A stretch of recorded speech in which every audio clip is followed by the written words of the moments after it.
লাইভে পোশাক বিক্রি হয় না? হ্যাঁ, ওখানে বলেন যে নতুন আসছে নিউ কালেকশন বলেন না? ওখানে যেগুলো আর কি দেখায় সেগুলো তো আর কি বলে এখন বলে লাইভে নিউ কালেকশন বলে আপনি দিচ্ছেন 2 বছর আগেকার পোশাক। একটা বা ইয়ে করেন তো, আপনাদের লাইভের একটা ফেস করেন। গতকাল লাইভ হয়েছে। যেটা হচ্ছে কি অডিয়েন্সের ভিতরে এই যে দেখেন এটা ওনাই কিন্তু আপনি কার্টুন পাচ্ছেন। কবে আনছেন এই প্রোডাক্ট?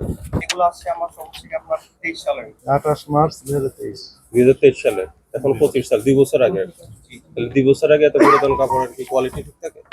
এগুলো টেম্পার কমে যায় না? না, টেম্পার কমে না, কোয়ালিটি আমাদের এগুলো ঠিক আছে। কিভাবে আমরা জানি যে পোশাক যত পুরাতন হয় তাহলে টেম্পার কমে না? তাহলে এগুলো তো আমরা যে 2 বছর আগে আপনার 28 মার্চ 2023 সালে, হ্যাঁ, এরপর কি আসে নাই? কোনো পোশাক আসে নাই? তো সবই তো 2023 সালে, নতুন কোনো পোশাক নেই। তারও আগে। তাহলে সব তো মেয়াদ উত্তীর্ণ হয়ে গেছে। হ্যাঁ, আপনি কি কাস্টমারদের জানিয়ে দিচ্ছেন যে 23 সালের পোশাক এটি 23 মার্চে